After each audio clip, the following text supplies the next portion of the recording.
ایک بہت اہم مسئلے کی طرح میں توجہ دلانا چاہ رہا ہوں۔ آج کل آپ نے دیکھا ہوگا جس طرح قافلے عمرے کے لیے جاتے ہیں، مکہ جاتے ہیں، مدینہ شریف جاتے ہیں، اسی طریقے سے آج کل بہت ایک رواج پڑ گیا کہ قافلے وہ چلے جاتے ہیں، عراق کا سفر کرتے ہیں، شیخ عبد القادر جیلانی کے مزار کا سفر کرتے ہیں اور وہاں کے لیے ایک رخصت سفر باندھا جاتا ہے۔ بدقسمتی سے نہ جانے مجھے کیوں ایسا محسوس ہو رہا ہے کہ اتنا اہم مسئلہ ہے لیکن کوئی اس کو ڈسکس نہیں کر رہا، کوئی عالم اس کو ڈسکس نہیں کر رہا، کرنا چاہیے۔ اس لیے کہ یہ جو رخصت سفر باندھ کے عراق کی طرف جایا جاتا ہے، اشد درجے کا حرام ہے اور اشد درجے کی بدعت ہے، اور اس کے حرام اور بدعت ہونے کے اوپر بالکل آپ کی نصوصات موجود ہیں، اور جتنے بڑے محققین گزرے ہیں وہ بھی سب واضح کر چکے ہیں کہ ایسے سفر کی اجازت نہیں ہے۔ میں مسئلے کو تفصیل سے سمجھاتا ہوں تاکہ کوئی کنفیوژن بھی نہ ہو اور یہ مسئلے کو اچھی طرح آپ سمجھ لیں۔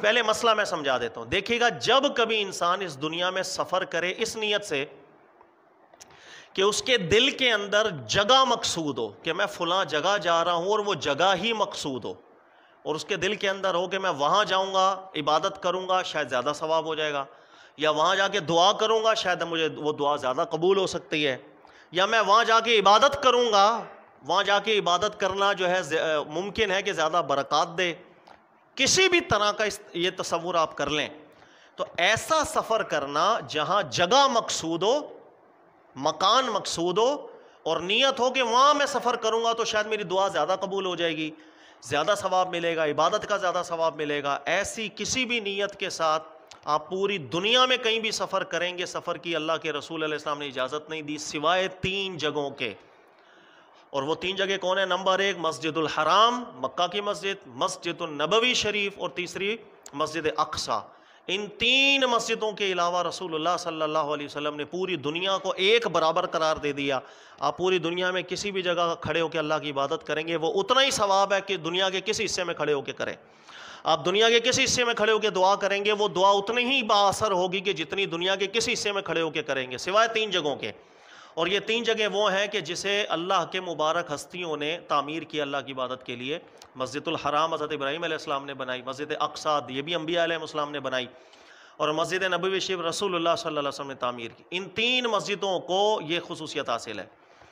اچھا، اس کے علاوہ انسان کوئی بھی سفر ایسا کرتا ہے جس سفر کے اندر نیت مکان نہیں ہوتی، یعنی مکان مقصود لذاتی ہی نہیں ہوتا، مقصد کوئی اور ہوتا ہے لیکن اس کو اس مقصد کے لیے کسی جگہ جانا پڑتا ہے، ایسے سفر کی ممانعت نہیں ہوتی۔ مثلا میں علم حاصل کرنے جا رہا ہوں اور جس یونیورسٹی میں نے جانا ہے، مثلا وہ کسی شہر میں، سپوز وہ کسی ملک کے اندر ہے، اب جو میں سفر کر رہا ہوں اس سفر کے اندر مقصود میرا لذاتی ہی جگہ نہیں ہوتا بلکہ مقصود تعلیم ہوتا ہے۔ اگر وہ تعلیم اس شہر میں نہ ہو، کسی اور شہر میں ہو، کسی اور ملک میں ہو، تو ظاہر ہے میں وہاں چلا جاؤں گا۔ اب مثلا میں تعلیم حاصل کرنے کے لیے کسی ملک میں گیا ہوں، عراق کے اندر میں نے یونیورسٹی میں ایڈمیشن لیا، میں وہاں چلا گیا، لیکن جب وہاں چلا گیا تو پتہ چلا کہ یہ یونیورسٹی یہاں سے شفٹ ہو رہی ہے اور اسی ملک کے کسی اور شہر میں جا رہی ہے، تو میں کیا کروں گا؟ اوبیسلی میں شہر بدل لوں گا، وہاں چلا جاؤں گا جہاں یہ یونیورسٹی شفٹ ہو گئی۔ تو جب انسان تعلیم حاصل کرنے جاتا ہے تو تعلیم کے لیے مکان مقصود نہیں ہوتا، تعلیم مقصود ہوتی ہے۔ اسی طرح آپ اپنے کسی دوستوں کی زیارت کے لیے جائیں، اپنے والدین کی زیارت کے لیے جائیں، یا علم حاصل کرنے کے لیے، یا کسی نیک بزرگ کی زیارت کے لیے اگر آپ چلے جاتے ہیں، وہاں بھی مکان مقصود نہیں ہوتا، یہ سفر جائز ہے۔ مثلا آپ کے والدین رہتے ہیں امریکہ، آپ نے سفر کیا ان کی زیارت کے لیے، ان کے پاس جانے کے لیے، کوئی مسئلہ نہیں ہے، جائز ہے، اس لیے کہ وہاں مکان مقصود نہیں۔ یہی وجہ ہے کہ اگر آپ کے والدین امریکہ میں نہ ہو، کسی اور ملک میں ہو، آپ وہاں چاہتے، آپ کو وہاں مکان سے مقصد نہیں ہے، آپ کو کسی اور چیز سے مقصد ہے۔ لہذا علم حاصل کرنے کے لیے جانا، اسی طرح کاروبار کے لیے جانا، اسی طریقے سے کسی کی زیارت کرنے کے لیے جانا، یہ سب چیزیں جائز ہیں۔ صرف ایک چیز منع ہے، وہ یہ منع ہے اگر انسان کسی جگہ سفر کرتا، رخصت سفر مطلب سامان باندھ کے سفر شرعی کرنا، لمبے سفر کرنا، چھوٹے چھوٹے سفر نہیں، اور اس نیت سے آپ جاتے ہیں کہ میں وہاں جاؤں گا، عبادت کروں گا، شاید زیادہ عبادت ہوگی، ثواب زیادہ ملے گا، دعا زیادہ قبول ہوگی، برکت زیادہ ملے گی، ان نیتوں سے آپ جو بھی سفر کریں گے وہ سفر الٹا گناہ ہو جاتا ہے۔ پوری زمین ایک برابر ہے اللہ کی، جہاں عبادت کرے، جہاں دعا کرے، ایک برابر، سوائے 3 جگہوں کے، مسجد الحرام، مسجد نبوی شریف، مسجد اقصی، ان 3 کے لیے رخصت سفر باندھ سکتے ہیں بس۔ اب میں آپ کو حدیثیں سناتا ہوں کچھ۔ حدیث نمبر 1 بھی بخاری مسلم میں، اور بلکہ کئی علماء نے اس کو متواتر درجے کی حدیث قرار دیا ہے، متواتر درجے کی۔ اچھا، یہ حدیث امام بخاری بھی لے کر آئے، امام مسلم بھی لے کر آئے، بلکہ کئی محدثین نے اس حدیث کو متواتر درجے کی حدیث قرار دیا ہے۔ بہت قابل اعتماد روایت ہے رسول اللہ صلی اللہ علیہ وسلم کی. اللہ کے نبی علیہ السلام فرماتے لا تشد الرحال الا الی ثلاثۃ مساجد، 3 مسجدوں کے علاوہ، وہ جگہ جو عبادت کے لیے انبیاء علیہ السلام نے بنائی ہیں، کسی جگہ کا بھی رخصت سفر باندھنے کی اجازت نہیں ہے. وہ 3 مسجدیں، مسجد الحرام، مسجد اقصی، مسجد نبوی شریف.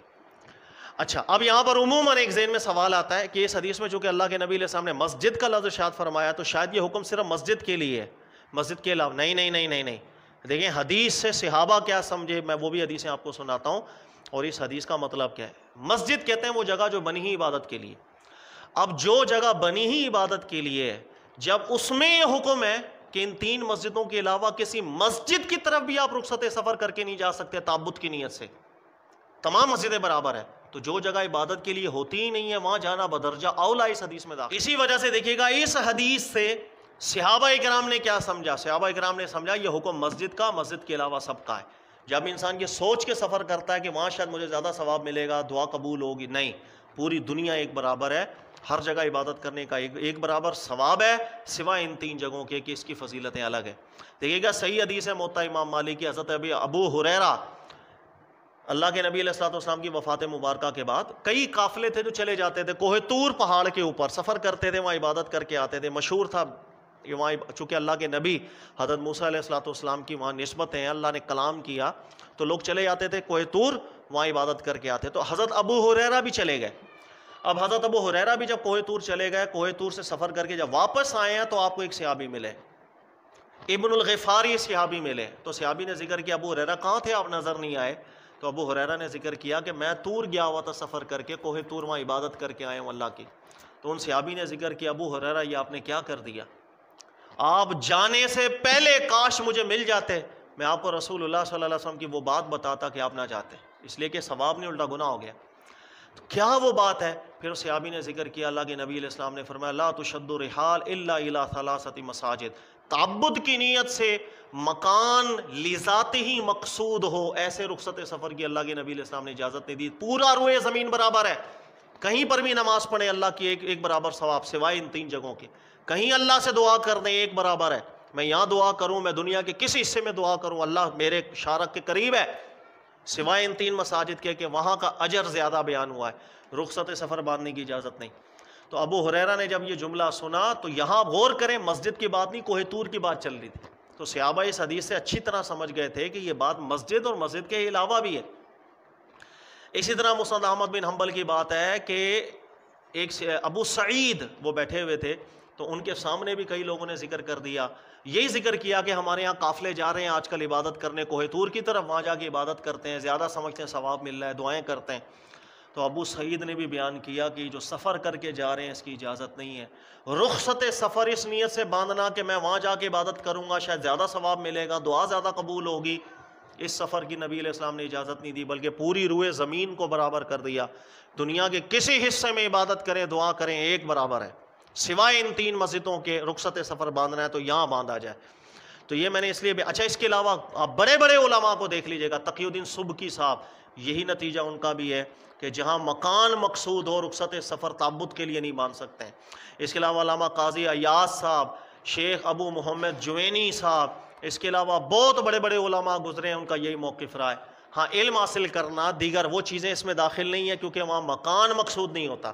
یہ وجہ میں نے آپ کو ڈیٹیل اس لیے بیان کر دی کہ ہمارے یہاں آج کل رواج پڑ گیا، اور کئی سالوں سے یہ رواج پڑ گیا کہ قافلے تیار کیے جاتے ہیں، پھر ان قافلوں کو عراق لے کے جایا جاتا ہے، مزارات لے کے جایا جاتا ہے. تو انسان اسی نیت سے جاتا ہے کہ یار میں زیارتوں کی نیت سے جا رہا ہوں اور وہاں دعائیں کروں گا، عبادتیں کروں گا، اور نیت مکان لذات ہی ہوتا ہے، اس لیے کہ وہاں جو آپ نے زیارتوں کے لیے قبرستان جانا ہے، جو قبور ہے وہ ایک جگہ متعین ہو جاتی، تو وہ مکان لذات ہی مقصود ہوتا ہے.